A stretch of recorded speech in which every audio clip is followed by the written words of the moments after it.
کہاں سمیر بھائی دکھ نہیں رہے. لائیو ہے؟ ہاں لائیو کرنے جا رہا ہے. ہو گیا لائیو. الحمدللہ والصلاة والسلام علی رسول اللہ. اما بعد رب اشرح لی صدری ویسر لی امری واحلل عقدۃ من لسانی یفقہوا قولی. ہفتہ وار پروگرام ہمارا جو فضیلت الشیخ شمیم احمد سلفی ریگولرلی پیش کر رہے ہیں پچھلے 1.5-2 سال سے آن لائن جو کورس ہے، جو درس ہے، اس سلسلے کی یہ کڑی ہے. اور عنوان آج کا محبت رسول صلی اللہ علیہ وسلم کے تقاضے، جس کا تیسرا حصہ آج شیخ پریزنٹ کریں گے. تو انشاءاللہ ہم سنتے ہیں. اس دروس کے بعد کوشچن آنسرز کا سیشن ہوتا ہے، تو کوشچن آنسرز ٹورڈز اینڈ ہوں گے. اور آج کے دروس کا ٹائمنگ بھی چینج کیا گیا ہے. نارملی ہم 1:15 بجے سٹارٹ کرتے ہیں، آج ہم 1 بجے سٹارٹ کیے، جو انڈیا کے 3:30 ہوتے ہیں. تفضل یا شیخ.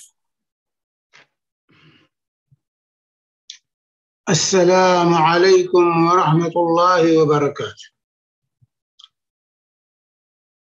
إن الحمد لله نحمده ونستعينه ونستغفره ونعوذ بالله من شرور أنفسنا ومن سيئات أعمالنا. من يهده الله فلا مضل له ومن يضلله فلا هادي له. وأشهد أن لا إله إلا الله وحده لا شريك له وأشهد أن محمدا عبده ورسوله. أما بعد فإن خير الحديث كتاب الله وخير الهدي هدي محمد صلى الله عليه وسلم وشر الأمور محدثاتها وكل محدثة بدعة وكل بدعة ضلالة وكل ضلالة في النار. أعوذ بالله السميع العليم من الشيطان الرجيم من همزه ونفخه ونفثه. قل إن كنتم تحبون الله فاتبعوني يحببكم الله ويغفر لكم ذنوبكم والله غفور رحيم. رب اشرح لي صدري ويسر لي أمري واحلل عقدة من لساني يفقهوا قولي. اللهم صل وسلم على عبدك ونبيك محمد وعلى آله وصحبه أجمعين. بزرگان ملت، دینی اور ملی بھائیوں، معزز خواتین اسلام، ہمارا موضوع گفتگو محبت رسول صلی اللہ علیہ وسلم کے تقاضے سے متعلق ہے. اس سے قبل 2 درس ہم سماعت کر چکے ہیں. آج تیسرا درس ہے اس سلسلے میں، اور انشاءاللہ آج اس سلسلے کی تکمیل کی کوشش کی جائے گی. گزشتہ درس میں چوتھا تقاضے محبت کا تذکرہ آیا تھا کہ وہ اتباع سنت، نبی کریم صلی اللہ علیہ وسلم کی اتباع، یہ آپ سے عقیدت اور محبت کا بنیادی تقاضا ہے. لیکن اس اتباع کے سلسلے میں ہمارے ہاں 2 چیزیں رکاوٹ بنتی ہیں، ان سے ہوشیار رہنا ضروری ہے.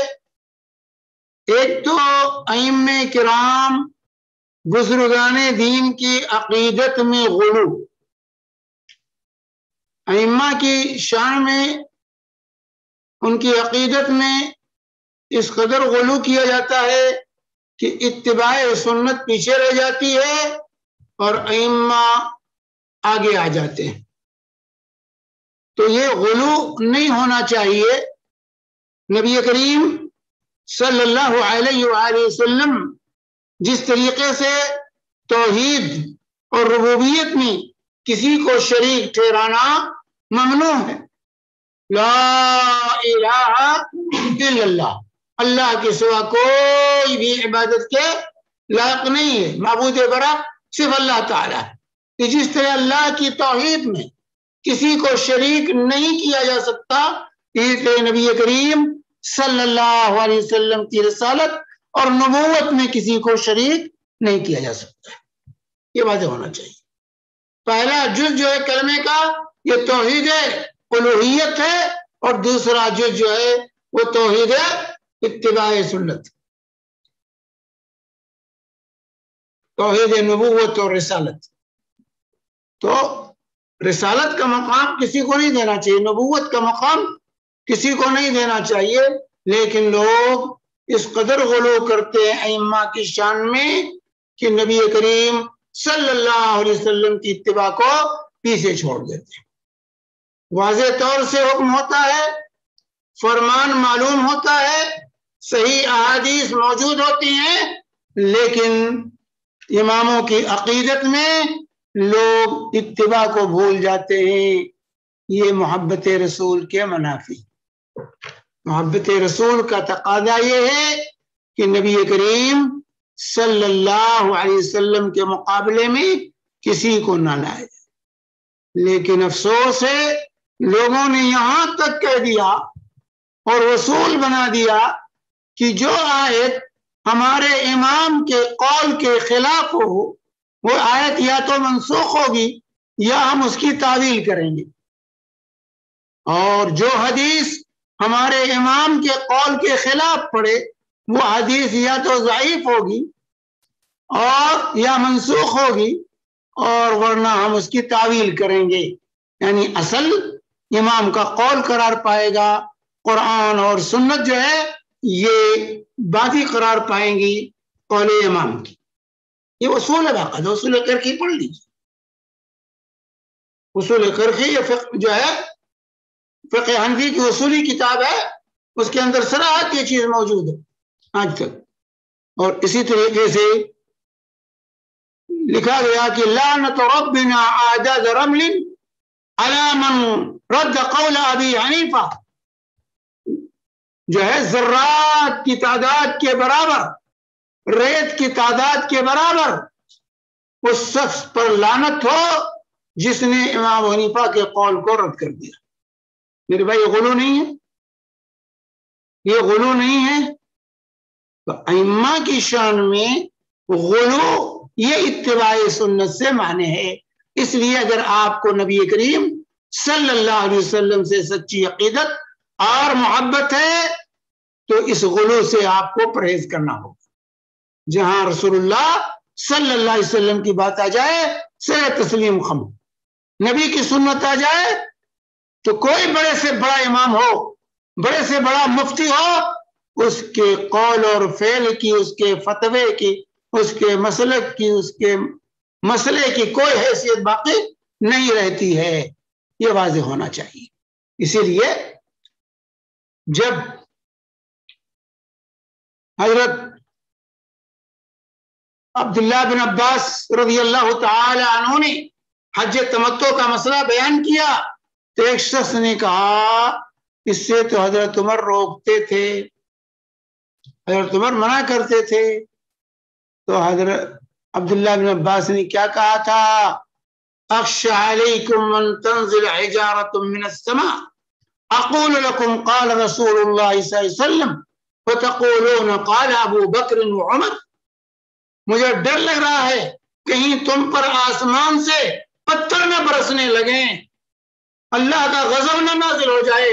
میں تمہیں نبی کا حوالہ دیتا ہوں کہ اللہ کے رسول صلی اللہ علیہ وسلم نے فرمایا ہے، اور تم اس کے مقابلے میں ابو بکر و عمر کا حوالہ دیتے ہو.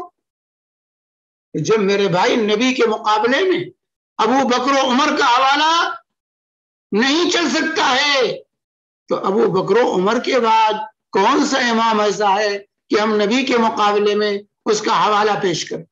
لیکن اس طرح آج ہمارے یہاں پایا جاتا ہے. حالانکہ ائمہ اربعہ رحمہ اللہ نے واضح سے طور سے اعلان کر دیا ہے اذا صح الحدیث فهو مذہبی، جب صحیح حدیث آ جائے تو وہی میرا مذہب ہے. اترکوا قولی بقول رسول اللہ صلی اللہ علیہ وسلم، رسول پاک صلی اللہ علیہ وسلم کے قول کے مقابلے میں میری بات کو چھوڑ دینا، دیوار پر مار دینا. تو ائمہ اس سے بری ہیں، لیکن جو متبعین ائمہ ہیں، مقلدین ائمہ ہیں، انہوں نے اتنا غلو کیا ائمہ کی شان میں کہ نبی کریم صلی اللہ علیہ وسلم کے مقابلے میں ان کا درجہ بڑھا دیا. کلمہ پڑھیں گے لا الہ الا اللہ محمد الرسول اللہ، لیکن محمد رسول اللہ کی بات آئے گی تو اس کو ترک کر کے امام کے قول کو اختیار کر لیں. تو میرے بھائی معصوم صرف نبی کی ذات ہوتی ہے، غیر نبی معصوم نہیں ہوتا. کل بنی آدم خطا، ہر انسان سے غلطی ہوتی ہے، ائمہ سے بھی غلطیاں ہوئی، یہ واضح ہونا چاہیے. اسی لیے ائمہ نے وضاحت کے طور پہ دیا کہ میری بات اگر نبی کی بات کے مقابلے میں آ جائے تو میری بات کو چھوڑ دینا. لیکن کہتے ہیں مدعی سست گواہ چست کا معاملہ آج ہے، تو یہ خیال رکھنا چاہیے یہ محبت رسول کے منافی ہے کہ علماء اور ائمہ کو نبی کریم صلی اللہ علیہ وسلم پر ترجیح دیں، ان کی شان میں غلو کرتے. اسی طرح دوسری چیز جو اتباع سنت میں مانے ہے وہ آبا و اجداد کی پیروی، آبا پرستی جسے کہہ دیجیے. باپ دادا کے طور طریقے کو ہم جو ہے چھوڑنے کے لیے تیار نہیں ہوتے. ہمارے باپ دادا سے یہ رسم چلی آ رہی ہے، ایسا ہوتا آیا ہے، کیسے ہم اس کو چھوڑ دیں؟ حالانکہ وہ رسم و رواج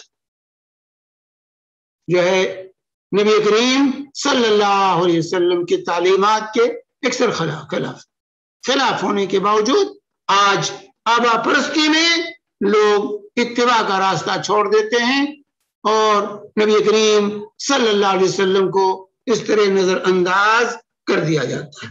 آج دیکھ لیے اپنے یہاں شادی کے مسائل ہوں، وفات کے مسائل ہوں، رسم و رواج کے مسائل ہوں، لوگ چمٹے ہوئے ہیں. بتایا جاتا ہے، سمجھایا جاتا ہے کہ بھائی یہ سب چیزیں نہیں اسلام میں، رسول پاک صلی اللہ علیہ وسلم کی تعلیم نہیں ہے، لیکن کہتے ہیں بھائی باپ دادا سے چلا آ رہا ہے تو کیسے اس کو چھوڑ دیں؟ مگنی کی رسم تو کرنی ہی ہے، مہندی کی رسم تو کرنی ہی ہے، بارات تو لے جانا ہی ہے، شادی بارات کے بغیر شادی کیسے ہوگی؟ یہ تمام چیزیں بطور مثال میں چند چیزیں پیش کر رہا ہوں تاکہ بات لمبی نہ ہو. تو باپ دادا کا طریقہ آج ہمیں عزیز ہے، حتیٰ کہ میرے بھائیوں آبا پرستی کا یہ درجہ ہو گیا ہے کہ بعض مفتیان کرام سے جو سوال کیا جاتا ہے تو کہتے ہیں تمہارے باپ دادا کرتے ہیں تو کرو، نہیں کرتے ہیں تو نہیں کرو. ایک مفتی صاحب سے صحیح واقعہ بیان کر رہا ہوں، ایک مفتی صاحب سے دو نوجوان گئے پوچھنے کے لیے کہ مفتی صاحب ہم امام کے پیچھے فاتحہ پڑھیں، رفع یدین کریں یا نہ کریں، پڑھیں یا نہ پڑھیں؟ تو مفتی صاحب نے کیا کہا؟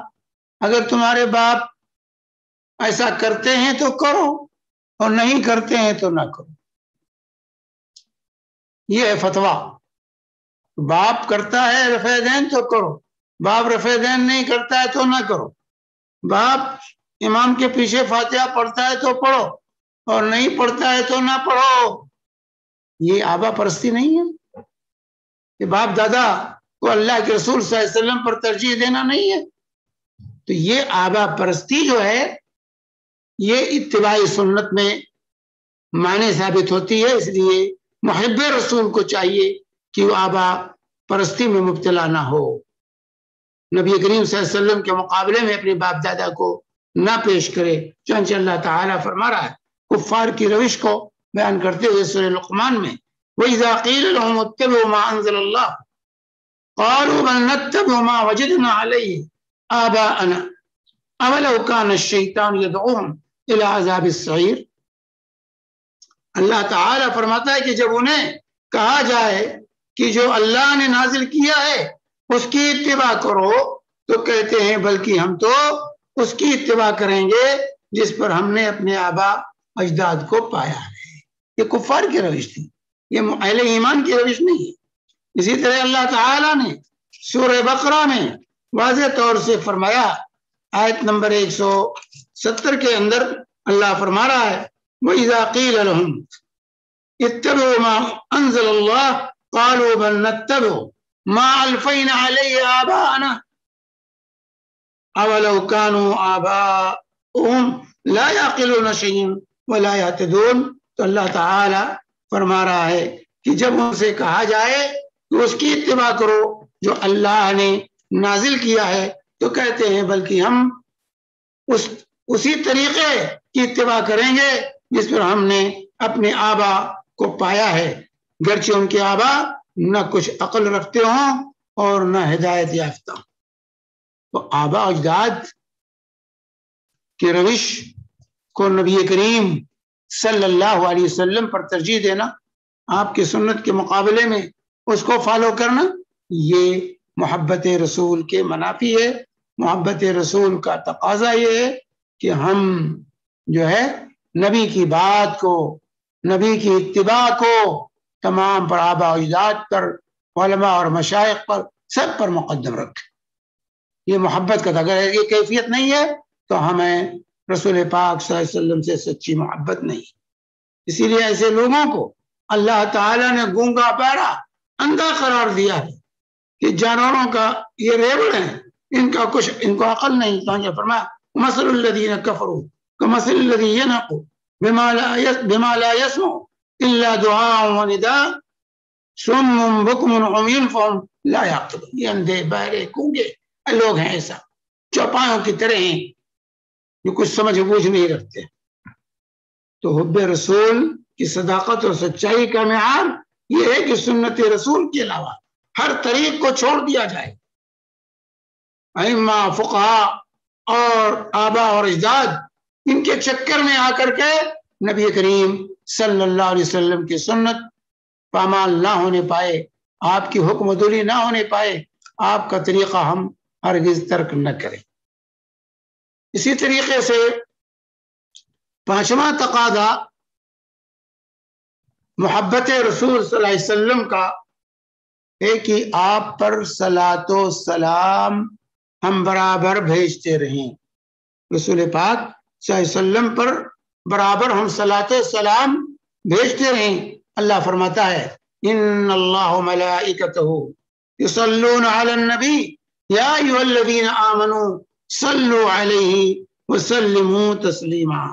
سورہ احزاب کی آیت ہے، آیت نمبر 56، کہ بے شک اللہ اور اس کے فرشتے نبی پر صلاۃ بھیجتے ہیں، اے ایمان والو تم بھی آپ پر صلاۃ و سلام بھیجا کرو۔ اللہ نے حکم دیا۔ صلاۃ بھیجنا ایسا کام ہے جو اللہ رب العالمین کرتا ہے، فرشتے کرتے ہیں، اور ہمیں اور آپ کو بھی صلاۃ بھیجنے کا حکم دیا گیا ہے، کیونکہ رسول پاک صلی اللہ علیہ وآلہ وسلم کا جو احسان عظیم ہمارے اور آپ کے اوپر ہے، آپ ہی کے ذریعے ہم تک ہدایت پہنچی ہے، ایمان کی روشنی ہمیں ملی ہے، اس لیے اس کا تقاضا یہ ہے کہ ہم آپ پر صلاۃ و سلام کریں، صلاۃ و سلام بھیجیں۔ اللہ نے اس کا حکم دیا ہے۔ حکم کے ساتھ نبی کریم صلی اللہ علیہ وسلم کا جو احسان عظیم ہمارے اوپر ہے، اور آپ جو امت کے لیے درد رکھتے تھے، امت کے لیے آپ نے جو مشقتیں اٹھائی ہیں، جن پریشانیوں کا مقابلہ کیا ہے، سیرت پڑھنے والوں پر وہ مخفی نہیں ہے میرے بھائیوں۔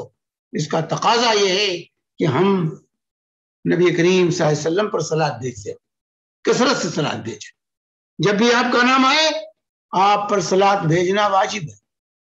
جب بھی آپ، دیکھو اللہ حکم دے رہا ہے، امر وجوب کے لیے ہوتا ہے، یہاں اللہ حکم دے رہا ہے کہ صلو علیہ وسلم تسلیما، آپ پر صلاۃ و سلام بھیجتے رہو، امر وجوب کے لیے ہوتا ہے۔ جب بھی نبی کریم صلی اللہ علیہ وسلم کا نام نامی آئے تو اس وقت ایک مومن پر لازم ہوتا ہے کہ وہ رسول پاک صلی اللہ علیہ وسلم کے لیے کم سے کم صلی اللہ علیہ وسلم تو پڑھے۔ صلی اللہ علیہ وسلم، صلاۃ و سلام دونوں ہے۔ صلاۃ کا یہ سب سے مختصر صیغہ ہے جو رسول پاک صلی اللہ علیہ وسلم سے وارد ہوئی۔ جو صلاۃ ہے، سنت کے مطابق جو صلاۃ سکھائی ہے اللہ کے نبی صلی اللہ علیہ وسلم صلاۃ و سلام، اس کا مختصر جو ہے صلی اللہ علیہ وسلم۔ صلاۃ بھی سلام بھی دونوں ایک ساتھ اس مختصر سے کلمے میں جمع کر دیا گیا ہے۔ اب یہ اتنا مختصر سا کلمہ بھی ہم اپنی زبان سے نہ نکال سکیں، اپنے قلم سے نہ لکھ سکیں، تو ہم سے بڑھ کر کوئی بخیل نہیں میرے بھائی. لیکن افسوس ہے کہ لوگ پوری رام کہانی لکھ جائیں گے، نبی پر صلوات بھیجنا ہوگا تو سواد بنا دیں گے، سواد لکھ دیں گے، سلام لکھ دیں گے. یہ بدعت ہے میرے بھائی، یہ بخیلی ہے رسول پاک صلی اللہ علیہ وسلم کے ساتھ. ہم بخیلی کا ثبوت دیتے ہیں. تو صلی اللہ علیہ وسلم جب بولیں کہیں تب بھی صلی اللہ علیہ وسلم، لکھیں تب بھی صلی اللہ علیہ وسلم. انگریزی والے اور شارٹ فارم استعمال کرتے ہیں، اردو والے شارٹ فارم. یہاں شارٹ فارم صلاۃ والسلام میں نہیں چلتا میرے بھائی، یاد رکھ. شارٹ فارم استعمال کرنا جائز نہیں ہے. مکمل صلی اللہ علیہ وسلم لکھیے اور بولیے. شارٹ فارم یہ نبی کریم صلی اللہ علیہ وسلم کی شان میں گستاخی ہے، بخالت ہے. چنانچہ محدثین کرام کو دیکھ لیجئے کہ حدیث کی کتابوں کے اندر، جبکہ اس وقت کاغذ قلم کی بڑی کمی تھی، لیکن اس کے باوجود حدثنا لکھنا ہوتا ہے تو سنا لکھ دیتے ہیں، اخبرنا لکھنا ہوتا ہے تو انا لکھ دیتے ہیں، حدثنی لکھنی ہوتی ہے تو ثنی لکھ دیتے ہیں. شارٹ فارم استعمال کرتے ہیں. لیکن جب نبی کریم صلی اللہ علیہ وسلم پر نبی کریم صلی اللہ علیہ وسلم کا ذکر آتا ہے، آپ کا نام نامی آتا ہے، تو پورا جملہ لکھتے ہیں صلی اللہ علیہ وسلم. کہیں شارٹ فارم حدیثین نے نہیں استعمال کیا. حدیث کتابیں پڑھ جائیے، حدیث کتابیں پڑھ جائیے، کہیں شارٹ فارم نہیں. شارٹ فارم لکھنا یہ دور حاضر کی بدعت ہے، اس سے پرہیز کرنا چاہیے. تو نبی کریم صلی اللہ علیہ وسلم پر صلاۃ والسلام بہتر. صلاۃ کا مطلب کیا ہے؟ اس کا ترجمہ درود سے کیا جاتا ہے. درود کا کیا معنی ہے یہ بھی پتہ نہیں لوگوں کو. صلاۃ کا معنی ہے جو اللہ صلاۃ بھیجتا ہے. کیا مطلب؟ اللہ بھی صلی اللہ علیہ وسلم پڑھتا ہے؟ نہیں. اللہ صلاۃ بھیجتا ہے تو اس کا مطلب ہے، جیسا کہ ابو العالیہ رحمہ اللہ فرماتے ہیں کہ اللہ کے صلاۃ سے مراد یہ ہے کہ اللہ تعالیٰ فرشتوں کے سامنے آپ کی تعریف فرماتا ہے. اور فرشتوں کے صلاۃ کا مطلب یہ ہے کہ فرشتے آپ کے حق میں اللہ سے دعا کرتے ہیں خصوصی رحمت کے نزول کی. اور ابن عباس رضی اللہ عنہما فرماتے ہیں کہ جو ہے صلاۃ کا معنی یہ ہے کہ یصلون یعنی برکت کی دعا کرتے، برکت کی دعا کرتے. دیکھیے صحیح بخاری میں امام بخاری رحمہ اللہ نے یہ تفسیر جو ہے صلاۃ کی ذکر کی ہے. تو اللہ کے صلاۃ بھیجنے کا معنی یہ کہ اللہ نبی سے محبت کرتا ہے، نبی کو چاہتا ہے، نبی کے درجات کو بلند کرتا ہے، ملائکہ کے سامنے آپ کا ذکر خیر کرتا ہے، آپ پر خصوصی رحمت نازل کرتا ہے. یہ تمام معانی اللہ کے صلاۃ میں داخل ہے. اور ہمارے صلاۃ کا مطلب یہ ہے کہ ہم اللہ سے دعا کریں کہ اللہ تعالی اپنے نبی کے درجات کو بلند کرے، ان کا ذکر خیر کرے اور ان پر خصوصی رحمت نازل فرمائے. یہ ہمارے صلاۃ کا مطلب ہے. ہم جب کہتے ہیں صلی اللہ علیہ وسلم تو صلاۃ یہ بھیجنا چاہیے. وہ بخیل ہے وہ انسان جو نبی پر صلاۃ نہ بھیجے. اللہ کے نبی صلی اللہ علیہ وسلم نے فرمایا سب سے بڑا بخیل وہ شخص ہے جس کے پاس میرا ذکر ہو اور وہ فلم یصلی علیہ، مجھ پر صلاۃ نہ بھیجے. مسلم احمد کی روایت صحیح حدیث. اور حضرت عمر بن خطاب رضی اللہ تعالی عنہ فرماتے ہیں کہ جب تک تو اپنے نبی پر درود نہ بھیجے دعا زمین اور آسمان کے درمیان معلق رہتی ہے، اوپر نہیں چڑھتی. ترمذی کی روایت. امام البانی رحمہ اللہ نے اس کو صحیح قرار دیا حضرت عمر بن خطاب رضی اللہ تعالی عنہ کہ جب تک تم اپنے نبی پر درود نہ بھیجو دعا زمین و آسمان کے درمیان معلق رہتی ہے میرے بھائی. تو اور اسی لیے صلاۃ پڑھنے کا مختلف مواقع پر نماز بغیر صلاۃ علی نبی کے، بغیر صلاۃ پڑھے ہوئے نماز ہوتی ہی نہیں ہے. چاہے وہ نماز جنازہ ہو، چاہے 5 وقتہ نماز ہو، نفل ہو، سنت ہو، فرض ہو، کوئی بھی نماز بغیر نبی پر صلاۃ بھیجے نماز نہیں ہوتی ہے. تو اور ایسے شخص کو ملعون قرار دیا گیا ہے. لعنت کی دعا بدعا کی گئی ہے کہ جس کے سامنے نبی کا ذکر آئے اور آپ پر صلات نہ بھیجے. چنانچہ مسند حاکم وغیرہ کی صحیح حدیث ہے کہ اللہ کے نبی صلی اللہ علیہ وآلہ وسلم ممبر پر تشریف لائے تو تینوں زینوں پر چڑھتے ہوئے پہ قدم رکھتے ہوئے اللہ کے نبی صلی اللہ علیہ وسلم آمین کہا. آمین آمین آمین. صحابہ نے استفسار کیا، وجہ پوچھی ممبر پر چڑھتے ہوئے آمین کہنے کی، تو اللہ کے نبی صلی اللہ علیہ وسلم نے فرمایا کہ میرے پاس جبریل آئے اور 3 کام کے نہ کرنے والوں پر انہوں نے اللہ کی لعنت بتائی، لعنت بھیجی. ان میں سے فرمایا ایک وہ شخص کہ جس کے سامنے میرا ذکر ہو اور وہ مجھ پر درود یعنی صلات نہ بھیجے، فلم یصلی علیہ، تو اس پر بھی لعنت. بھائی جبریل بدعا کر لعنت کی کہ اس شخص پر لعنت ہو، اور نبی کریم صلی اللہ علیہ وسلم آمین کہہ رہے ہیں اس بدعا پر. اب اندازہ لگائیے کہ ایسا انسان ملعون نہیں ہوگا تو کون؟ تو نبی کریم صلی اللہ علیہ وسلم پر صلات بھیجنے میں بخیلی نہیں کرنی چاہیے. تو جو ہے اور اسی طرح اس کے درجات اور فضائل جو ہے بے شمار بیان کیے گئے ہیں. تو صلاۃ علی النبی یہ تقاضا ہے نبی کریم صلی اللہ علیہ وسلم سے محبت کرنے کا کہ کثرت سے. لیکن یہاں واضح رہے کہ کون سی صلاۃ بھیجیں؟ وہ صلاۃ جو رسول اللہ صلی اللہ علیہ وسلم نے سکھایا ہے، جس کی تعلیم دی ہے، جس کے آداب آپ نے بتائے ہیں، جس کے مواقع بتائے ہیں، وہ صلاۃ بھیجیں.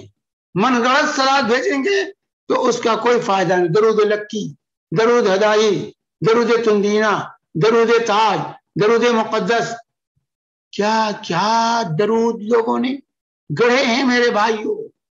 یہ سب بدعی ہیں، اس کو پڑھنے سے کوئی اجر و ثواب نہیں ملنے والا ہے، بلکہ ان کے اندر شرکیہ کلمات ہیں، گستاخی کے کلمات ہیں، نبی کی شان میں گستاخی ہے.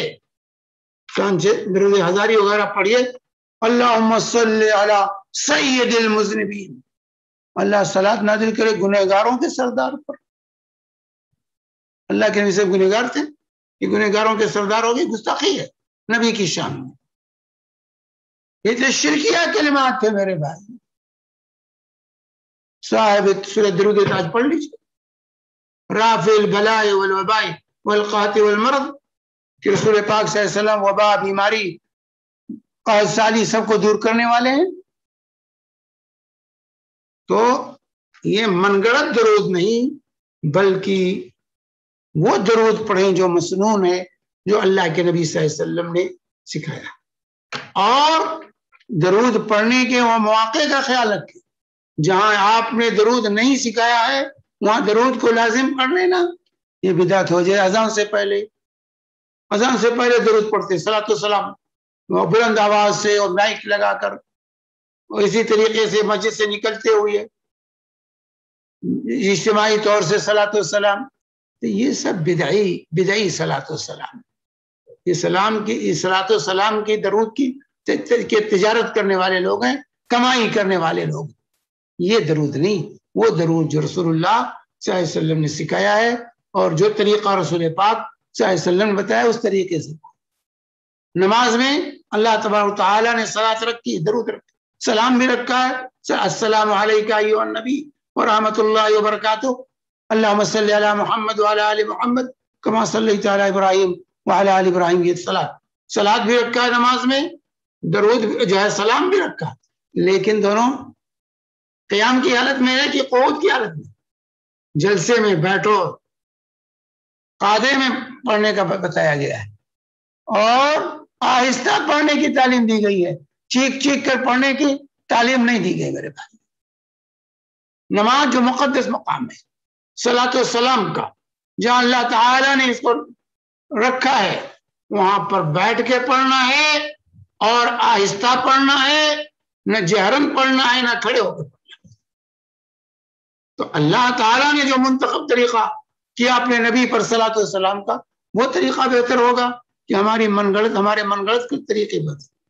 تو بہرحال بدعی طریقوں سے بچتے ہوئے سنت کے مطابق رسول پاک صلی اللہ علیہ وسلم پر صلاۃ و سلام پڑھنا، یہ میرے بھائیوں آپ سے محبت کا تقاضا ہے، آپ سے محبت کا تقاضا ہے۔ اللہ کی فرماتے ہیں اقربکم الی منزلۃ اکثرکم علی صلاۃ، قیامت کے دن تمہارے میں سب سے قریب مجھ سے کون ہوگا؟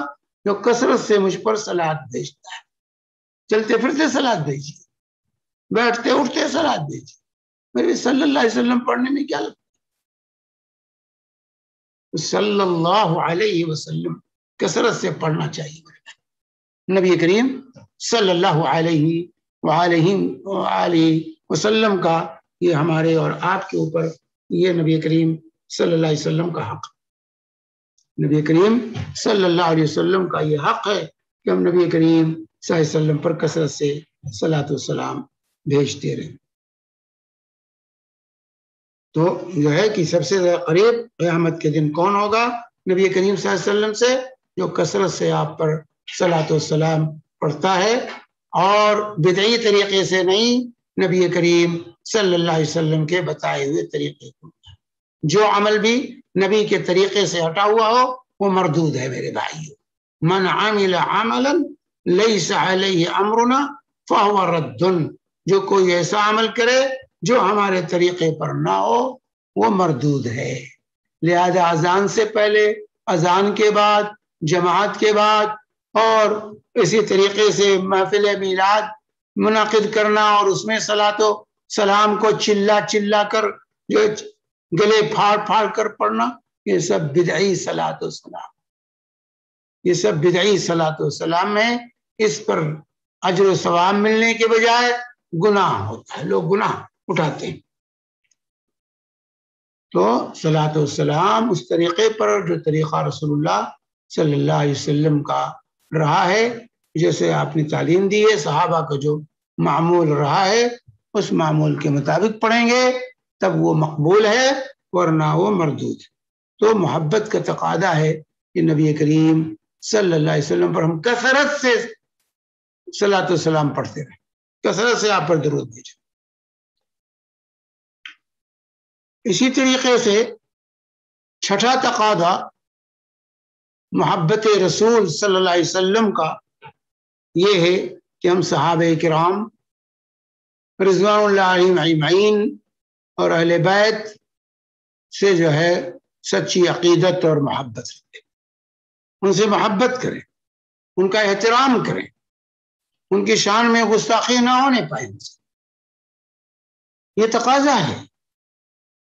اللہ تعالی نے صحابہ کرام کی عظمت کو قرآن پاک کے اندر دو ٹوک الفاظ بیان کیا، والسابقون السابقون، جو ہے والسابقون الاولون من المہاجرین والانصار والذین اتبعوهم بإحسان رضی اللہ عنہم ورضوا عنہ۔ اللہ سورہ توبہ میں فرما رہا ہے کہ والسابقون الاولون من المہاجرین والانصار، کہ سابقون الاولون مہاجرین و انصار میں سے، والذین اتبعوهم، اور جو ان کے بعد آئے سابقین کے بعد، رضی اللہ عنہم، ان کی اتباع کیا انہوں نے، رضی اللہ عنہم، وہ اللہ ان سے راضی ہے، ورضوا عنہ، اور ان سے راضی۔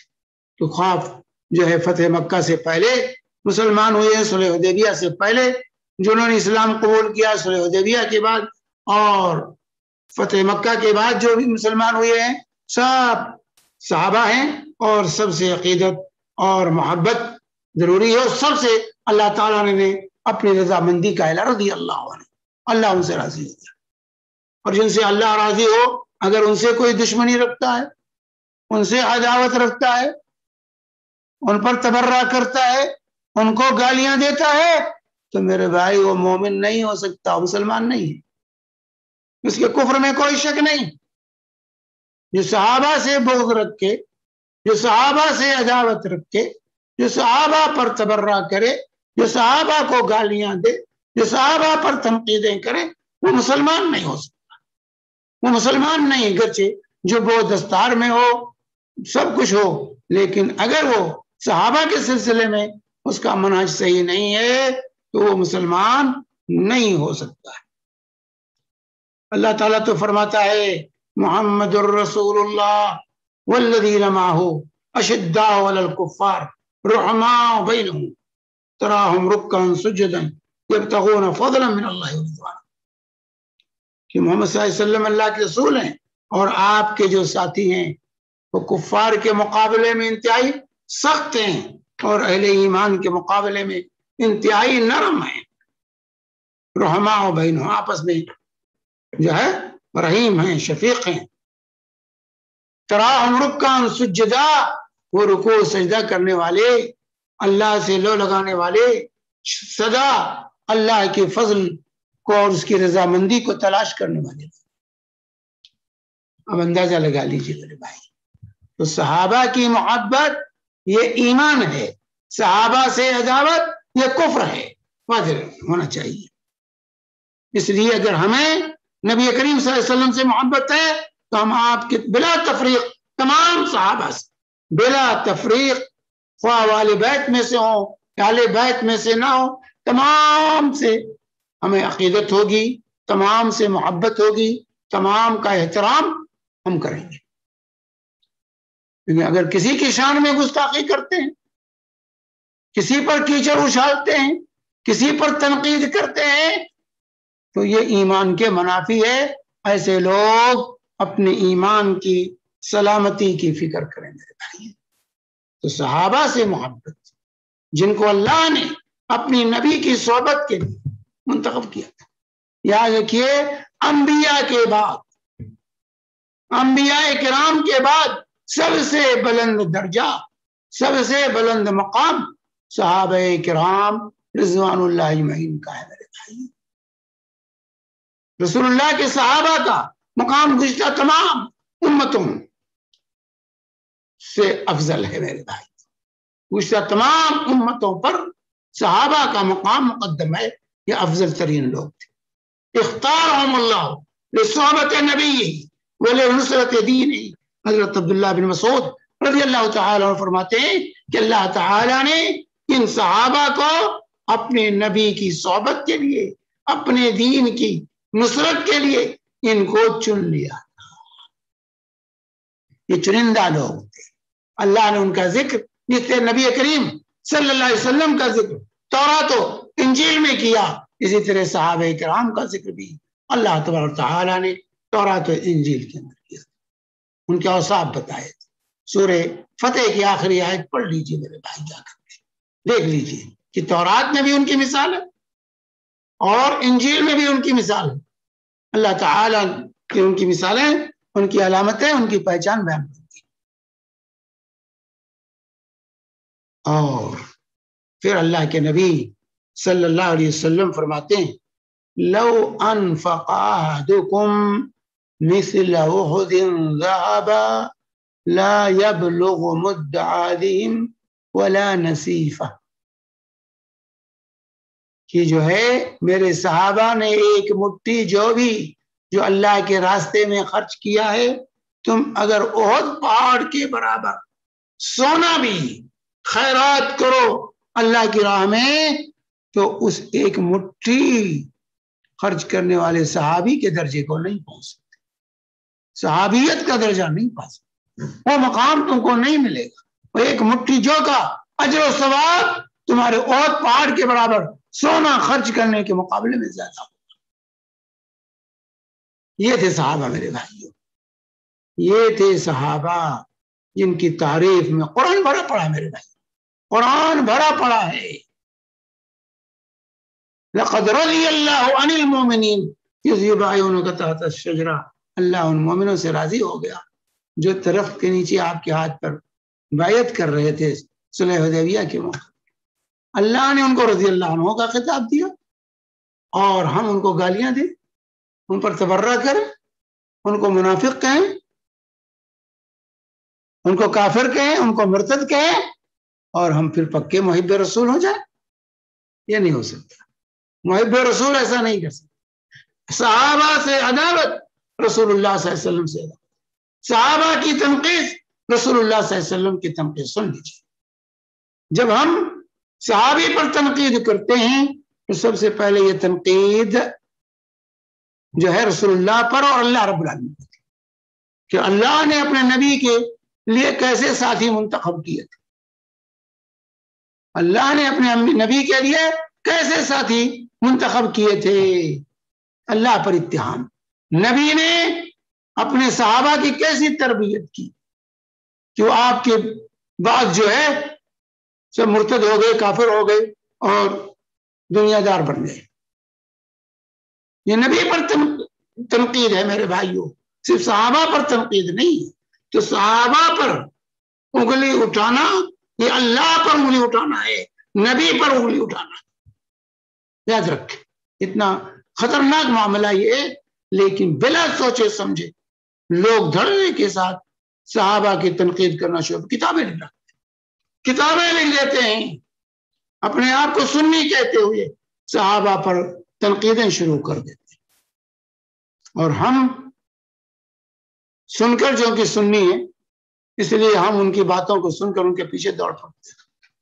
کوئی علی مرزا کے پیچھے دوڑتا ہے، کوئی سلمان ندوی کے پیچھے دوڑتا ہے، کوئی مولانا مودودی کے پیچھے دوڑتا ہے، اور اس طریقے سے صحابہ کی عظمت کے سلسلے میں جو ہم گمراہی کا شکار ہوتے ہیں۔ یہ مولانا نے لکھ دیا بھائی، فلاں نے بیان کر دیا بھائی۔ میرے بھائیوں یاد رکھیں، صحابہ پر انگلی اٹھانا یہ ایمان کے منافی ہے۔ امام ابو زرع رازی رحمت اللہ علیہ فرماتے ہیں، جب تم کسی کو دیکھو کہ وہ صحابہ کی تنقید کر رہا ہے، کسی صحابی کے شان میں گستاخی کر رہا ہے، ان پر تنقید کر رہا ہے، تو کہہ دو یہ زندیق ہے، یہ بے دین ہے، دین سے اس کا کوئی تعلق نہیں ہے۔ کیونکہ اللہ حق، رسول حق، قرآن حق ہے۔ یہ تعلیم ہمیں کہاں سے ملی ہے؟ کن کے ذریعے سے؟ صحابہ کے ذریعے سے ملی۔ اگر صحابہ ہی ناقابل اعتماد ہو گئے تو قرآن ناقابل اعتماد ہو جائے گا۔ تو یہ فہم ہے، فہم سلف کا یہ فہم ہے۔ تو بہرحال صحابہ کرام کی عقیدت اور محبت یہ میرے بھائی ایمان ہے۔ حب الانصار من الایمان، انصار کے بارے میں اللہ نے کہا حب الانصار، اللہ کے رسول صلی اللہ علیہ وسلم نے فرمایا حب الانصار من الایمان، انصار کی محبت ایمان ہے، ان سے عداوت کفر ہے۔ صحابہ کی محبت ایمان، صحابہ سے عداوت یہ کفر ہے۔ ایسے لوگ مسلمان نہیں ہو سکتے، کہتے نہیں بھائی وہ بھی تو کلمہ پڑھتے ہیں، کلمہ ٹوٹ جاتا ہے، جیسے وضو کرو اور وضو کے نواقض ہیں ایسے کلمے کے بھی نواقض ہیں، کلمہ بھی ٹوٹتا ہے۔ یاد رکھ، یہ کہہ دے بھائی کلمہ تو پڑھ رہا ہے، صرف کلمہ پڑھنے سے مسلمان نہیں ہوتا انسان، کلمے کے تقاضے کو ہی پورا کرنا ہے۔ پھر پڑھ لینے سے مومن نہیں ہوگا، پھر پڑھ لینے سے مسلمان نہیں ہوگا، کلمے کے تقاضے کو اور اس کے شرائط جو ہیں ان شرائط کے ساتھ جب پڑھے گا تب مومن بنے گا میرے بھائی۔ وہ عام بات لوگ کہ بھائی کلمہ پڑھ مر کا لا الہ الا اللہ دخل الجنہ، یا لا الہ کہہ دیا جنت، کہنے کا کیا مطلب ہے؟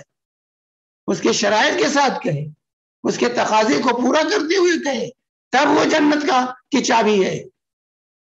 ورنہ چابی کے دندانے ٹوٹے ہوئے ہیں تو تالا نہیں کھلے گا۔ ہر چابی میں دندانے ہوتے ہیں، جب دندانے کام کرتے ہیں تب تالا کھلتا ہے، اور دندانے ٹوٹ جائے تو جو ہے تالا نہیں کھلتا۔ تو اگر صحابہ سے عداوت ہے، صحابہ پر تنقید ہے، صحابہ سے دشمنی ہے، تو یہ ایمان کے منافی ہے، پھر آپ کا کلمہ جنت کی چابی نہیں بن سکتا ہے، یاد رکھیں۔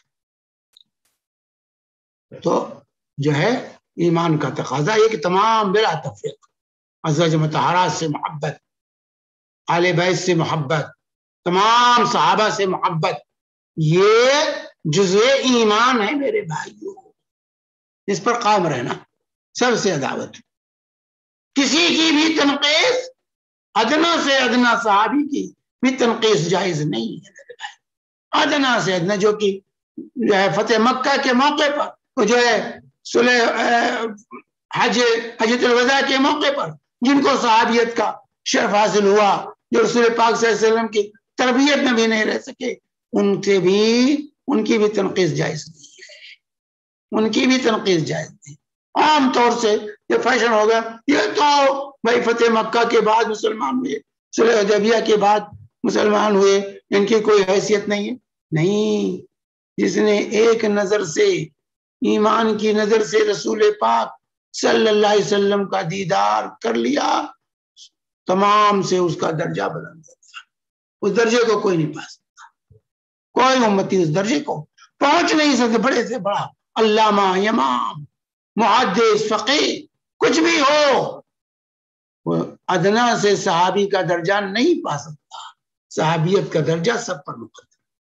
اس لیے میرے بھائیوں، اس چیز کو سمجھیں، محبت رسول کا تقاضا یہ ہے کہ ہم رسول پاک صلی اللہ علیہ وسلم کے جو صحابہ ہیں ان سے عقیدت رکھیں، ان سے محبت رکھیں، ان کی شان میں کبھی بھی ہم اپنی زبان نہ کھولیں، اپنے قلم نہ چلائیں، ان پر کوئی تنقید نہ کریں، ان پر نکتہ چینی نہ کریں، اس سے اپنے آپ کو محفوظ رکھیں۔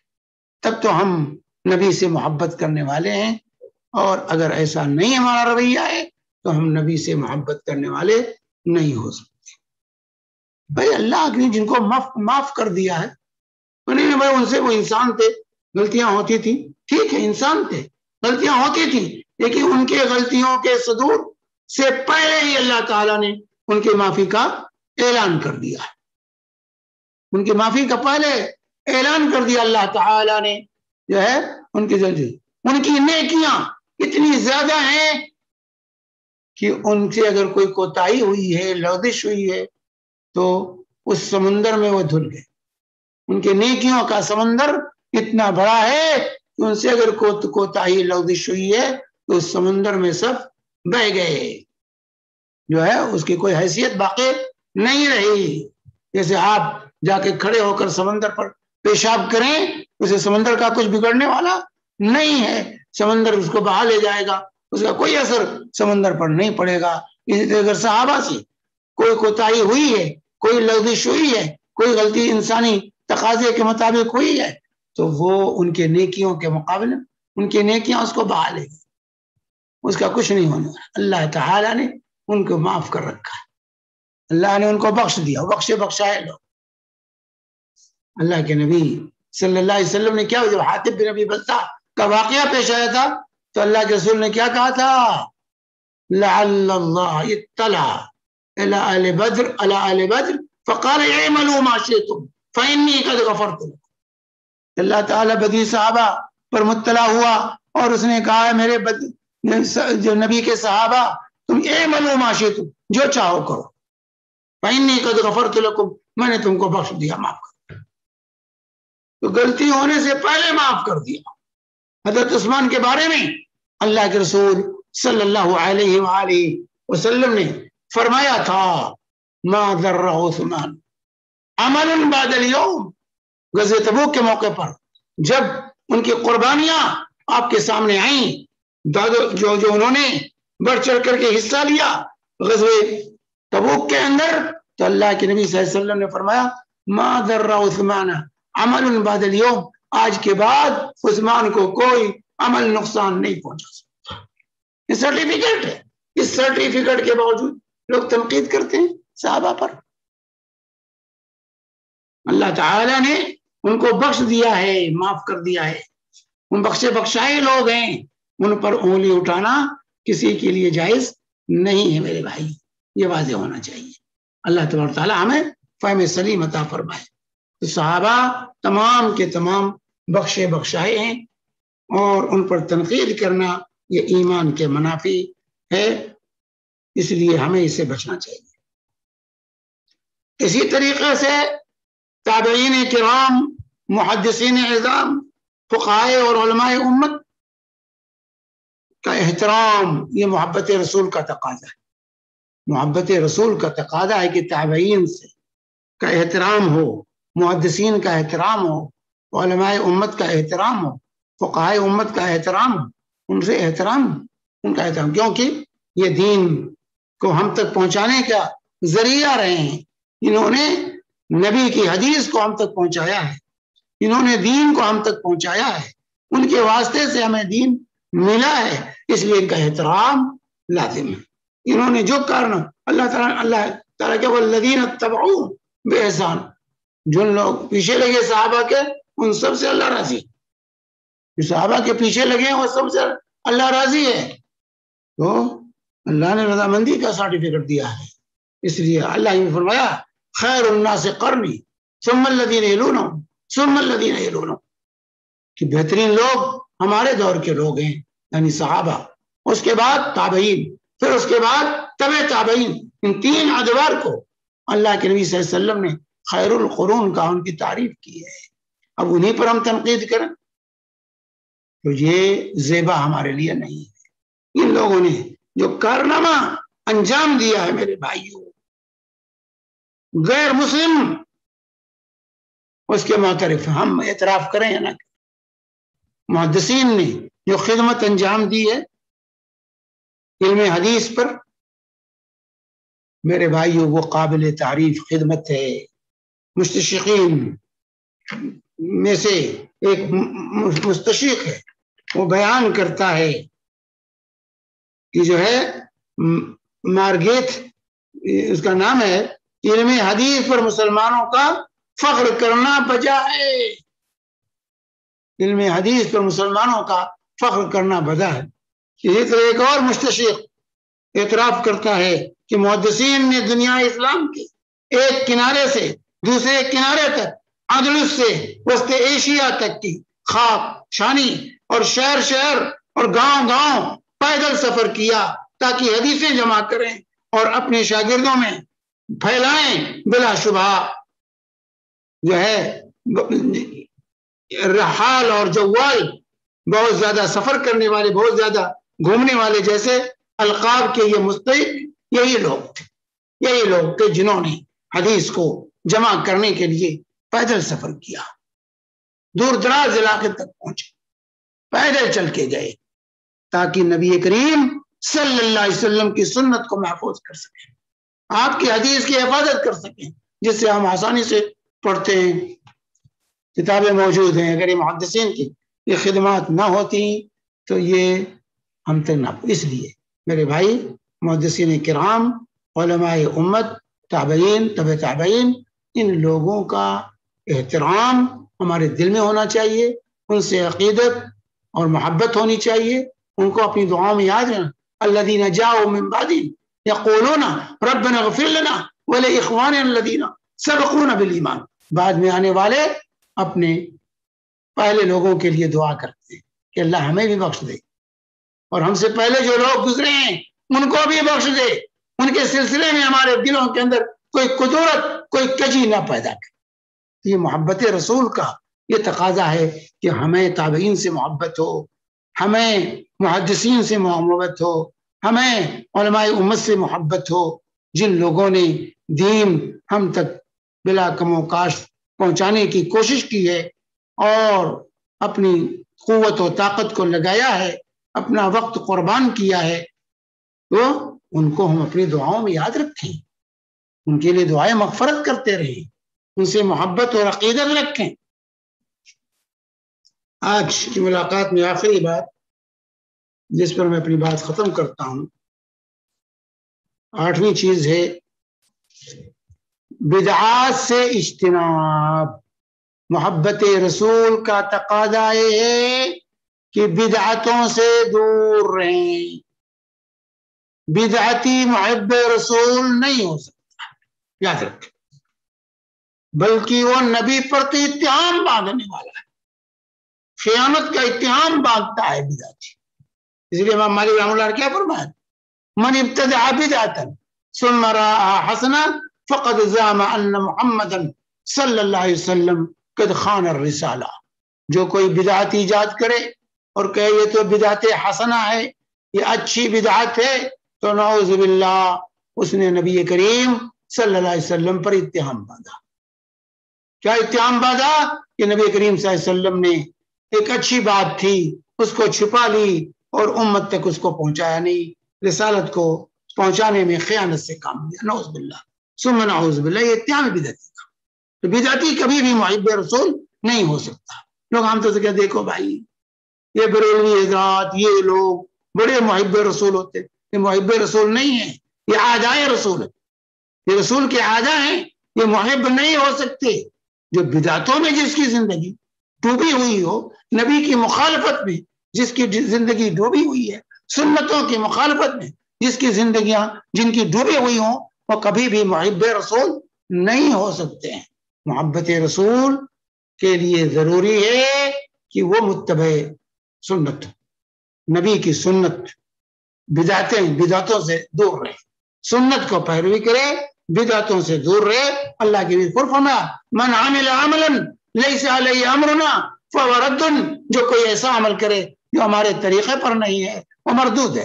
اور ایسے لوگوں سے، بدعتیوں سے اللہ کے نبی صلی اللہ علیہ وسلم نے برات کا اظہار کیا ہے، کہا لیس منا، لیس منا، وہ ہم میں سے نہیں ہے. چنانچہ صحیح بخاری کی روایت ہے کہ 3 آدمی ازواج مطہرات کے پاس آئے، انہوں نے نبی کریم صلی اللہ علیہ وسلم کی تفصیلات عبادات کی معلوم کی. جب خبر ملی تو ان میں سے بالاختصار ان میں سے ایک شخص نے کہا میں تو اب رات بھر نماز پڑھوں گا، سوؤں گا نہیں. دوسرے نے کہا ہمیشہ پورے سال روزہ رکھوں گا، کبھی روزہ توڑوں گا نہیں. تیسرے نے کہا اب میں بیوی بچوں سے دور رہوں گا، شادی بیاہ نہیں کروں گا اور سراپا اللہ کی بات بھی نہیں کروں گا. میرے بھائی کیا اللہ کے رسول نے اس کو قبول کیا؟ اللہ کے نبی کو جب خبر ملی تو کہا انتم الذین قلتم کذا و کذا، کیا تمہیں لوگ ایسا ایسا کہہ کر جا رہے ہو؟ سنو واللہ انی اخشاکم للہ واتقاکم لہ، اللہ کی قسم میں تم میں سب سے زیادہ اللہ سے ڈرنے والا، اس کا تقوی اختیار کر. نبی سے کوئی آگے نہیں بڑھ سکتا. تقوی میں، خوف الہی میں نبی سے کوئی آگے نہیں نکل سکتا. تو تم مجھ کو دیکھو، اقوم وارقد، رات کو قیام بھی کرتا ہوں سوتا، اصوم و افطر، دن میں نفلی روزے بھی رکھتا ہوں اور نہیں بھی رکھتا ہوں. وإني أتزوج النساء، اور تم مجھ کو دیکھو میں عورتوں سے شادی بیاہ بھی کرتا ہوں، مجرد نہیں ہوں، ترک دنیا میں نے نہیں کیا، بیوی بچوں کو نہیں چھوڑا ہے، میرے بیوی بچے ہیں. فمن، اس کے بعد جملہ کیا فرمایا؟ فمن رغب عن سنتی فلیس منی، تو جو میری سنت سے اعراض کرے وہ مجھ میں سے نہیں ہے. کتنا بھی درود پڑھے، کتنی بھی نمازیں پڑھے، کتنے بھی روزے رکھے، اگر وہ بدعتی ہے تو نبی سے اس کا کوئی رشتہ نہیں باقی ہے. نبی کی سے رشتہ کس کا ہے؟ متبع سنت کا. جو سنت کی اتباع کرتے ہیں وہ نبی کو چاہنے والے، نبی سے محبت کرنے والے ہیں.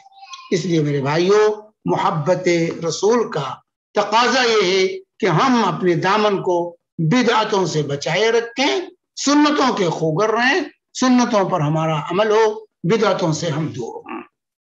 تو جو ہے یہ چند تقاضے تھے جو میں نے آپ کو سامنے پیش کیا، اور تقاضے ہیں لیکن اسی پر آج میں اپنی بات کو ختم کرتا ہوں. اللہ تعالی ہمیں ان تقاضوں کو پورا کرنے کی توفیق عطا فرمائے، ہمیں صحیح معنی میں اپنے نبی کا محب بنائے، ہمیں صحیح معنی میں اپنے نبی سے محبت کرنے کی توفیق اللہ تبارک دے. وصلی اللہ علی نبینا محمد وعلی آلہ وصحبہ وسلم وجزاکم اللہ خیر. جزاک اللہ خیر شیخ، جزاک اللہ خیرن. ماشاء اللہ آپ نے آج تیسرا ہفتہ ہے، ہم ابھی تک اور بھی ہیں جو ہمیں کرنا ہے جس سے ہم یہ کہہ سکتے ہیں کہ ہم اللہ کے رسول سے محبت کرتے ہیں. بھائیوں اور بہنوں جو سوال کرنا چاہتے ہیں، بھائیوں سے گزارش ہے اپنے ہاتھ اٹھا کے سوال کر سکتے ہیں زوم پہ، یا تو یوٹیوب پہ ہے تو کوشچن ٹائپ کر سکتے ہیں. اور بہنوں سے گزارش ہے اگر اپنے سوال ہیں تو ٹائپ کر دیں تاکہ وہ سوال لیے جائیں چیٹ میں.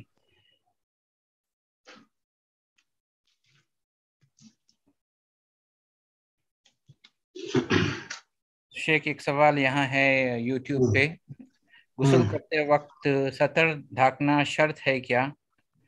اور مزید ہے اسی سلسلے میں سوال، لیکن پہلے یہ ہے کہ کرتے وقت سطر ڈھانکنا شرط ہے کیا؟ دیکھیے اگر آپ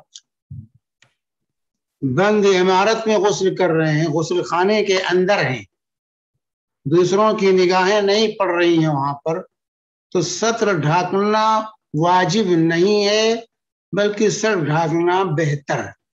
اس لیے امام بخاری رحمہ اللہ نے صحیح بخاری میں عنوان ہی قائم کیا ہے، الغسل عریانا والتستر افضل، کہ ننگے غسل کرنے کا بیان یعنی جائز ہے، لیکن سطر کو ڈھانک کر کے غسل کرنا یہ افضل ہے، یہ افضل ہے۔ وہاں دو حدیثیں جو ہے امام بخاری رحمہ اللہ نے ذکر کی ہیں، ایک حضرت موسیٰ کے غسل کا واقعہ اور دوسرے حضرت جو ہے ایوب علیہ السلام کے غسل کا واقعہ جو ہے ذکر کیا ہے۔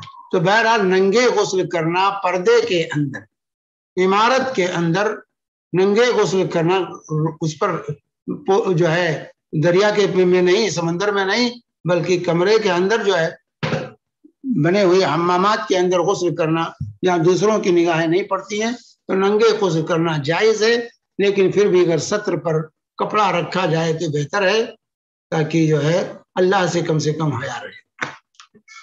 شیخ انہی کا کنٹینیوشن سوال ہے، ہم غسل کے بیچ میں جب ہم وضو کرتے ہیں تبھی بسم اللہ بولنا ہوتا ہے، تو اٹیچ ٹوائلٹ ہونے کی وجہ سے بسم اللہ کیسے پڑھے؟ دیکھیے یہ اٹیچ ٹوائلٹ کو مسلمانوں کو تو ختم کرنا چاہیے، یہ اہل یورپ کی تہذیب ہے جس کو ہم نے اختیار کر لیا، دونوں الگ الگ ہونا چاہیے، لیکن چونکہ آج یہ بیماری عام ہو گئی ہے تو ایسی صورت میں کیا کریں؟ تو یاد رکھیں لیٹرین کے اندر اس کے اندر ذکر مکروہ ہے، اور وضو کے شروع میں بسم اللہ کہنا واجب ہے، اسی لیے شیخ ابن باز رحمہ اللہ کا اس سلسلے میں جو فتویٰ ہے کہ چونکہ بسم اللہ کے بغیر وضو نہیں ہوگا، لا صلاۃ لمن لم یذکر اسم اللہ، حدیث رسول پاک صلی اللہ علیہ وسلم کی، تو جو بسم اللہ نہیں کہتا اس کا وضو نہیں ہوتا ہے، اس لیے جو ہے وضو جب کریں گے تو بسم اللہ ضرور کہیں گے، بلند آواز سے نہیں کہیں گے، آہستہ آواز سے جو ہے بسم اللہ کہہ کر کے جو ہے وضو کریں گے، گرچہ لیٹرین میں کیوں نہ ہو۔ جزاک اللہ خیر۔ مطلب بھائی آپ کا سوال آپ پوچھ سکتے ہیں۔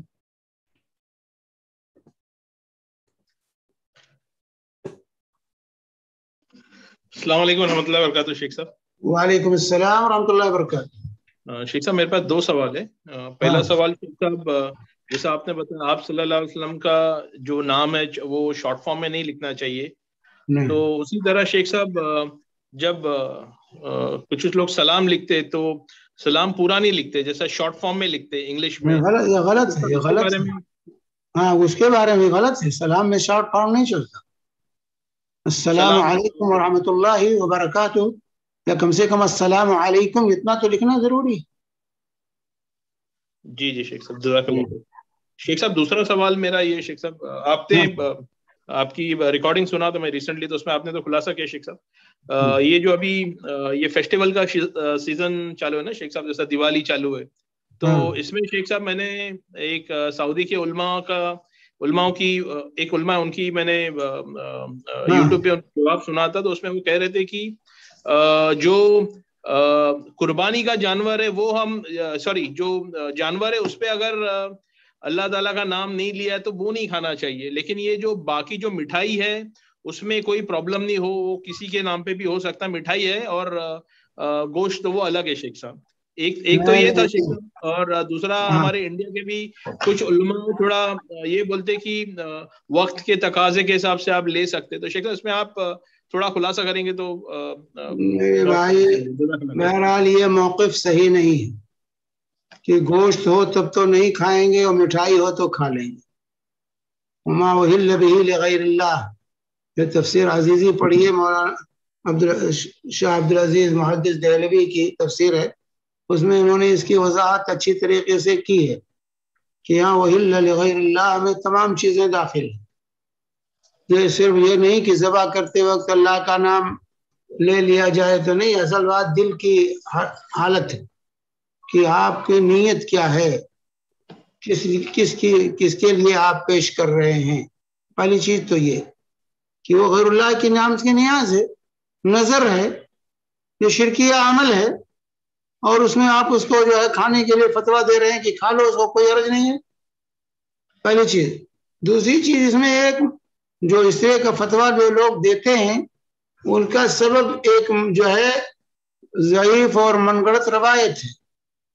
وہ روایت ہے کہ حضرت علی کے پاس نیروز جو مجوسیوں کا تیوہار ہے اس کی مناسبت سے انہوں نے کچھ پیش کیا، فالودہ پیش کیا، کہتے ہیں فالودہ کا ذکر ہے. تو انہوں نے کہا کیا ہے، کہا کیا نیروز ہے آج، تو کہا اگر ایسے ہی نیروز ہے تو روزانہ نیروز مناؤ. تو اس سے اصلاح کرتے ہیں کہ انہوں نے فالودہ لے لیا ان کا، قبول کر نہیں، یہ روایت ہی غلط ہے، ضعیف ہے، نہیں ثابت ہے، نہیں ثابت. اسی طرح ایک روایت ارتاشا کی طرح منسوب کی جاتی ہے، اور دونوں روایتیں جو ہے پائے ثبوت کو نہیں پہنچتی ہیں، سب ضعیف روایات ہیں. انہی ضعیف روایتوں کی بنیاد پر جو لوگ جواز کا فتویٰ دیتے ہیں اسی ضعیف روایت کی بنیاد پر فتویٰ دیتے ہیں جواز کا. بھائی اللہ تعالیٰ کہتا ہے وَتَعَاوَنُوا عَلَى الْبِرِّ وَالتَّقْوَىٰ وَلَا تَعَاوَنُوا عَلَى الْإِثْمِ وَالْعُدْوَانِ. نیکی اور تقویٰ میں ایک دوسرے کا تعاون کرو، گناہ اور معصیت کے کام میں تعاون نہ کرو. تو جو لوگ دیوالی کرتے ہیں یا تیوہار مناتے ہیں شرکیہ، وہ خیر کر رہے ہیں یا شر کر رہے ہیں؟ وہ ایمان ہے یا کفر ہے؟ ظاہر ہے کہ وہ کفر ہے، شرک پر مبنی ان کے تمام تیوہار. اب اس میں ان کا تحفہ ہم مان لیتے ہیں کہ وہ نیاز نہیں ہے، کہتے ہیں دکان سے خرید کے لا کے دیا ہے. تو اگرچہ وہ دکان سے خرید کے لا کے دے تو کیا آپ اس کے اس تیوہار میں شریک نہیں ہو رہے ہیں؟ اس کی دلجوئی نہیں کر رہے ہیں؟ اس کو شاباشی نہیں دے رہے ہیں کہ بھئی اچھا قبول کر کے؟ ہم یہی کرتے ہیں میرے بھائی. ہم جب قبول کرتے ہیں تو گویا کہ ہم ان کو شاباشی دیتے ہیں کہ ہاں بھائی جو کچھ تم منا رہے ہو تمہارا منانا صحیح ہے. اس طرح کفر اور شرک میں ہم ان کا تعاون کر رہے ہیں، ان کو شاباشی دے رہے ہیں، اس لیے اس کا لینا سرے سے جائز نہیں. صحیح بات یہی ہے کہ ان تحفے اور ہدیے کو ہمیں اپنا مسئلہ بالکل واضح کرنا چاہیے. آپ واضح کر دیں گے وہ نہیں جھجکتے اور ہم جھجکتے ہیں. آج غیر مسلم نہیں جھجکتا اپنے مذہب کو بیان کرتے ہوئے، لیکن ہم مسلمان رواداری کے آج ہندوستان میں رواداری کے نام پر اللہ رسول سے بغاوت کی جا رہی ہے. آج رواداری کے نام پر ہندوستان میں، اور پھر بھی پٹائی ہو رہی، پٹائی سے نہیں بچ رہے، پھر بھی پٹائی سے نہیں بچ رہے. نہیں، رواداری کر کے ہم پٹائی سے نہیں بچ سکتے. ہم دین پر قائم ہو جائیں دین محفوظ رہیں گے. جب تک دین پر نہیں قائم رہیں گے اسی طرح پٹائی ہوتی رہے گی. یہ سیاست اور یہ بھائی حالات کا تقاضا ہے، نہیں، حالات کا کوئی تقاضا نہیں. بھائی ہم اپنا مذہب واضح کریں کہ بھائی ہمارا مذہب ہے کہ تمہارا یہ تیوہار غلط ہے، صحیح نہیں ہے، اس لیے اس سلسلے میں ہم جو ہے تمہارا کوئی تحفہ ہدیہ ہم قبول نہیں کر سکتے. ایک مرتبہ روک دیں گے، ہمیشہ کے لیے لوگ رک جائیں گے. وہ تو آپ کی عداوت کا دھڑلے سے اعلان کرتے ہیں اور آپ رواداری میں بیٹھے ہوئے ہیں. تو رواداری یہ مار دے گی مسلمانوں کو. جا کے مندروں کی صفائی کر رہے ہیں رواداری میں، یہ رواداری ہے. مسجدوں کو جو ہے ہسپتال بنا دے رہے ہیں رواداری میں. تو یہ رواداری اس حد تک نہیں ہے. رواداری ہے اسلام میں، لیکن اس کے حدود ہیں. جہاں ایمان و کفر کا معاملہ آ جائے، جہاں شرک اور توحید کا معاملہ آ جائے، وہاں رواداری جائز نہیں ہے. تو بہرحال اس طرح کا اگر کوئی فتویٰ دیتا ہے کہ مٹھائی کھا لو، یہ کر لو، وہ کر لو، تو یہ صحیح نہیں فتویٰ. یہ فتویٰ غلط ہے. کوئی بڑے سے بڑا علامہ دیا ہو تب بھی وہ غلط ہے، کیونکہ اسے کفر کی تشجیع، کفر کی شاباشی ہو رہی ہے. اور اللہ نے کہا کہ تعاون نہ کرو غلط کاموں میں کسی کا. یہ تعاون ہے ان کا، ان کو اور موقع ملتا ہے اس چیز کو اور آگے بڑھانے کا. جزاک اللہ خیر. شیخ 3 سوالات آ گئے ہیں اس دوران. پہلے ایک زوم کا سوال لے لیتے ہیں. پوچھتے ہیں کورونا وائرس کے چلتے ہم جب حرم میں عمرہ کے لیے جاتے ہیں تو فیس ماسک لگانا لازم کر دیا گیا ہے، تو اگر یہ ہم فیس ماسک لگاتے ہیں تو کیا اس سے کوئی کفارہ دینا ہوگا؟ نہیں، کوئی کفارہ مجبوری، یہ مجبوری ہے، آپ کو مجبور کیا گیا ہے ماسک لگانے. جزاک اللہ خیر شیخ. اکراہ میں داخل ہو، مکرہ ہیں آپ. شیخ یہاں پہ یوٹیوب پہ سوال ہے،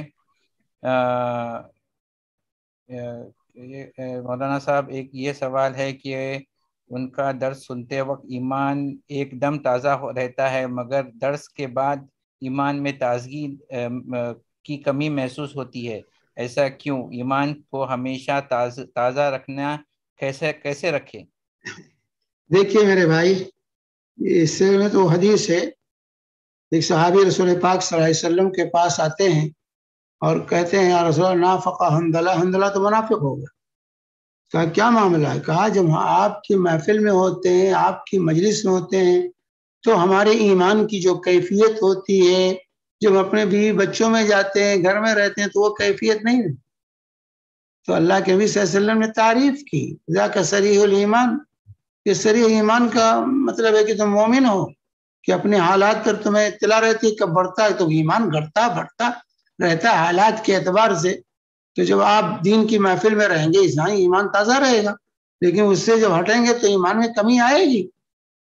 وہ تو کیفیت ہے، ہوتا ہے ایسا، تو اس سے ہمیں پریشان نہیں ہونا چاہیے، بلکہ یہ ہے اس وقت اللہ کے ذکر کو لازم پکڑنا چاہیے. اس طرح کی کیفیت محسوس کریں، فوراً اللہ کا ذکر کریں. اللہ بذکر اللہ تطمئن القلوب، اور اللہ کے ذکر سے دلوں کو اطمینان ملتا ہے. اس لیے انسان کو چاہیے کہ ہمیشہ اپنا تعلق اللہ کے ذکر سے لگائے رکھے، اللہ کے ذکر سے غافل نہ ہو. یہ اس کا علاج ہے، اللہ کا ذکر یہ علاج ہے. ورنہ یہ طبعی چیز ہے، یہ طبعی فطری چیز ہے کہ بھائی جب آپ جو ہے دین کی محفل میں ہوں گے تو ایمان کی اڑان زیادہ ہوگی، اور دین کی محفل سے ہٹیں گے تو ایمان کی اڑان میں کمی آئے گی، حالات کا اثر پڑتا ہے. تو اس لیے جو ہے ایسی صورت میں چاہیے کہ عام حالات میں بھی اللہ کے ذکر سے غافل نہ ہوں، اللہ کا ذکر کرتے رہیں. اللہ خیر شیخ. کثرت سے جب کبھی موقع ملے استغفار اور استغفار، سبحان اللہ، الحمد، چلتے پھرتے بھائی سبحان اللہ، الحمدللہ، اللہ اکبر، لا الہ الا اللہ پڑھنے میں کیا لگتا ہے؟ لیکن ہم خاموش رہیں گے لیکن زبان کو حرکت نہیں دیں گے. زبان کو حرکت میں رہنا چاہیے کہ تمہاری زبان اللہ کے ذکر سے تر رہے. جزاک اللہ خیر شیخ. شیخ یہاں پہ ایک یوٹیوب پہ سوال آیا ہے کہ جنت میں بے حساب پہنچنے، مطلب وہ اللہ کے رسول کی حدیث جو آپ بیان کی تھی کہ میری امت سے 70,000 لوگ ایسے جائیں گے بغیر حساب کے جائیں گے، تو اس میں سے ایک ہے جو رقیہ طلب نہیں کرتے. شیخ صاحب اس کے پھر سے تھوڑی سی کلیئرٹی، مطلب اس کی وضاحت کیجئے، مطلب کیا ہے ان کا، اس جملے کا مطلب کیا ہے؟ دیکھیے 70,000 وہ خوش نصیب جن کا ذکر کیا ہے، جو ہے اللہ کے نبی صلی اللہ علیہ وسلم نے ان کے صفات بیان کیے اس حدیث میں کہ جو ہے وہ لا یسترقون ولا یتطیرون ولا یکتوون وعلی ربہم یتوکلون، 4 صفتیں بیان کی. لا یسترقون کے رقیہ طلب نہیں کہ میں پھونک دو بھائی مولوی صاحب ذرا پھونک دیجئے، ذرا دم کر دیجئے، نہیں، وہ خود پڑھیں گے، خود اپنا علاج خود کریں گے، آیات کو خود پڑھیں گے، دعائے ماثورہ کو خود پڑھیں گے، اپنا علاج خود سے کریں گے قرآن کے ذریعے. دوسروں سے کہتے پھرتے نہیں بن کہ میں دم کر دو دم کر دو دم کر دو. تو لا یسترقون میں یہ چیز ہے، رقیہ طلب نہیں کریں گے. اور اسی طریقے اس کا مطلب نہیں کہ رقیہ طلب کرنا جائز ہی نہیں، ان کی ایک خصوصیت اعلیٰ کرتا ہے، کیونکہ 70,000 بغیر حساب کتاب کے جو جنت میں جائیں گے یہ انتہائی اعلیٰ درجے کے اہل ایمان ہوں گے. تو اس اعلیٰ درجے تک پہنچنے کے لیے یہ ایک جائز عمل جو ہے اس کو بھی چھوڑنا ہوگا. رقیہ طلب کرنا جائز ہے شرعاً، لیکن جو ہے اگر آپ ان لوگوں میں ہونا چاہتے ہیں بغیر حساب کتاب کے، جنت میں جانا چاہتے ہیں، تو رقیہ طلب نہ کیجیے کسی سے رقیہ طبع پھونک دو، خود سے کوئی دم کر دے، جیسے اللہ کے رسول صلی اللہ علیہ وسلم پر جبریل نے دم کیا، تو خود سے کوئی دم کرے کوئی بات نہیں، لیکن آپ کہتے نا پھر مولوی صاحب ذرا پھونک دیجئے، مجھے دم کر دیجئے، تو یہ مطلب ہے اس کا۔ اور ولا یکتون، داغ کر علاج نہیں کرتے، ولا یتطیرون، برا شگون نہیں لیتے، بدشگونی کہ پتہ نہیں کس کا منہ دیکھ لیا، آج دن اچھا نہیں گزرا، اس راستے سے جائیں گے تو ایکسیڈنٹ ہو جائے گا، اس طرح کی چیزیں، الو بول دیا تو کوا بول دیا تو یہ ہوگا، الو بیٹھ گیا گھر پر تو موت کی خبر آ جائے گی، اس طرح کی یہ بدشگونی، تو برا شگون نہیں لیتے، اس سے دور رہتے۔ اور ولا یتون، داغ کر علاج نہیں کراتے، داغ کر علاج ایک کامیاب علاج ہے، اس کے اندر بھی شفا ہے جو ہے، تو لیکن اللہ کے بھی فرماتے ہیں کہ مجھے پسند نہیں، شفا تو ہے اس میں لیکن یہ طریقہ مجھے پسند نہیں ہے، تو ان لوگوں کی خصوصیت آئے گی کہ داغ کر علاج نہیں کراتے اور مکمل اللہ پر ان کا توکل ہوتا ہے، تو یہ اعلیٰ کوالٹی کے لوگ ہیں۔ اس کا مطلب نہیں کہ اگر کوئی داغ کر علاج کرا لے تو وہ گنہگار ہوگا، یا وہ اگر جو ہے رقیہ کرا لے تو گنہگار ہوگا، نہیں، گنہگار نہیں، داغ کر علاج جائز ہے لیکن بہتر نہیں، رقیہ طلب کرنا جائز ہے لیکن بہتر طلب کرنا بہتر نہیں، کیونکہ وہ اعلیٰ درجہ کے لوگوں کی صفت بتائی گئی ہے، اللہ کے نبی صلی اللہ علیہ وسلم نے بتلائی۔ جزاک اللہ خیر شیخ۔ اور کوئی سوال دیکھ نہیں رہے ہیں فی الحال، کسی کے پاس اگر یہاں سوال ہے تو ہاتھ اٹھا سکتے ہیں۔ مطلب بھائی آپ کا ہاتھ اٹھا ہوا ہے، سوال کر سکتے ہیں آپ۔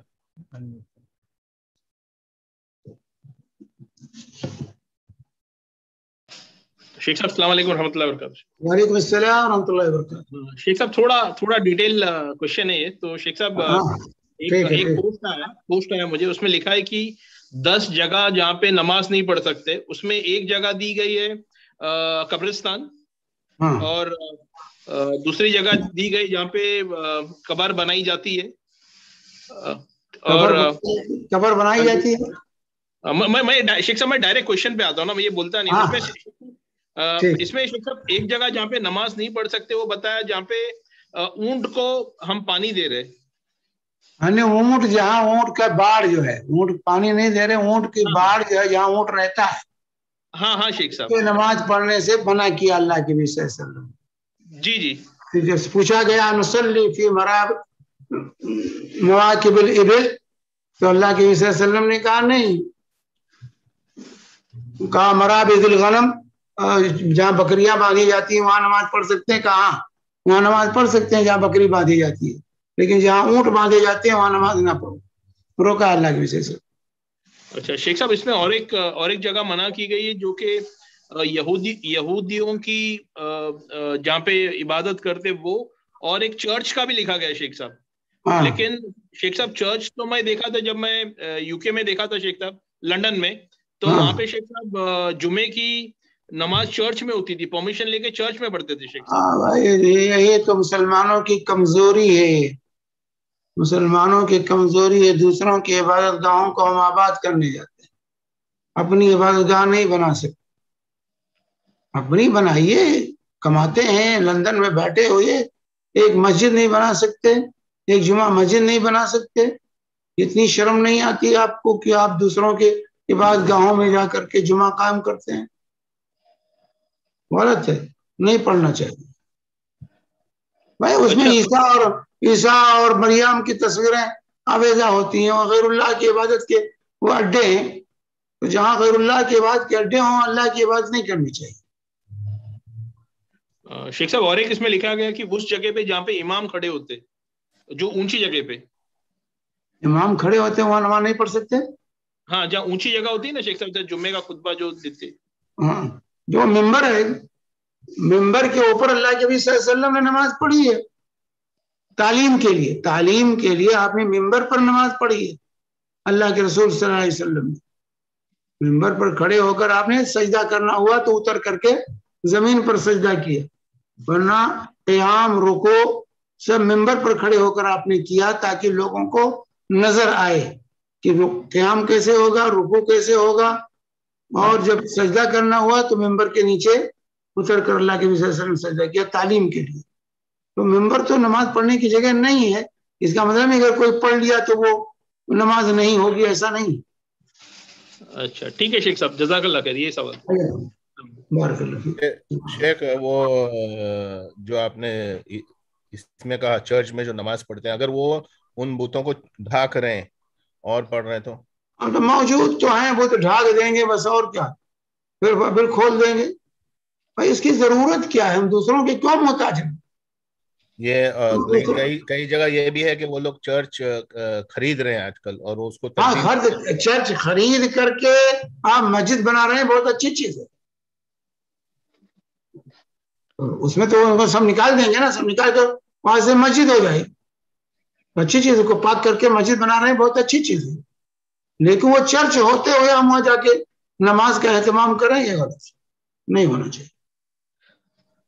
شیخ صاحب ایک لاسٹ اسی میں، شیخ صاحب ایک لاسٹ ایڈ ایک کوشچن تھا شیخ صاحب، وہ جگہ جو ہم قبضے والی جگہ، شیخ صاحب ہم کوئی جگہ قبضہ کر کے اس میں مسجد بنا کے نماز بھی نہیں پڑھ سکتے، یہ بھی صحیح ہے شیخ صاحب؟ ناجائز قبضہ کر کے مسجد بنائیں گے تو غلط ہے، ناجائز زمین میں نماز نہیں پڑھیں گے، ناجائز قبضہ کیا اور وہاں مسجد بنا لیا تو وہ اس میں وہاں نماز نہیں پڑھنا چاہیے، مسجد نہیں بننی چاہیے۔ ٹھیک شیخ، جزاک اللہ خیر۔ جزاک اللہ خیر۔ بارک اللہ فیک۔ اور کوئی سوال ہے یہاں پہ؟ یوٹیوب پہ بھی کوئی سوال نہیں آ رہے، اور یہاں پہ بھی کوئی سوال دکھ نہیں رہے ہیں۔ اچھا ٹھیک ہے، سوال نہیں ہے تو انشاءاللہ وائنڈ اپ کرتے ہیں، اذان بھی ہو جائے گی، دعا پڑھ لیں۔ سبحانک اللہم وبحمدک، اشہد ان لا الہ الا انت، استغفرک واتوب الیک، جزاکم اللہ خیرا، بارک اللہ فیک، تقبل اللہ۔